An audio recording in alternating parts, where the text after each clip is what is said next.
చేశారు.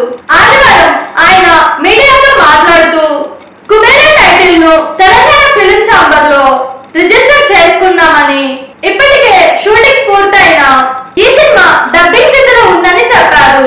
తాము రిజిస్టర్ చేసుకున్న టైటిల్ ను Sri Venkateswara cinemas LNP banner వారు కాపీ కొట్టి ఇటీవల సినిమా ఫస్ట్ లుక్ ను విడుదల చేశారని అన్నారు. దీనిపై ఫిలిం ఛాంబర్ ఆఫ్ కామర్స్ ఫిర్యాదు చేసిన ఎలాంటి స్పందన రాకపోవడంతో కోర్టును ఆశ్రయించామని తెలిపారు. కుబేరా టైటిల్ విషయంలో ఎంతటి న్యాయ పోరాటానికైనా తాము సిద్ధమేనని స్పష్టం చేశారు. ఇప్పటికైనా ఈ టైటిల్ తమకే దక్కేలా ఫిలిం ఛాంబర్ ఆఫ్ కామర్స్ చర్యలు తీసుకోవాలని నరేంద్ర కోరారు. చూసారు కదా, ఇలాంటి మరిన్ని ఇంట్రెస్టింగ్ వీడియోస్ కోసం మా TFCC లైవ్ ఛానల్ ని లైక్ చేయండి, షేర్ చేయండి, సబ్స్క్రైబ్ చేయండి. నేను మీ Anushankar. Thank you all. Anushree Reddy miss global world India 2024 మన TFCC ఛానల్ ని లైక్ చేయండి, షేర్ చేయండి, సబ్స్క్రైబ్ చేయండి. హాయ్ అందరికీ నమస్కారం. నేను Geeta Madhuri. Like, share and subscribe to TFCC live.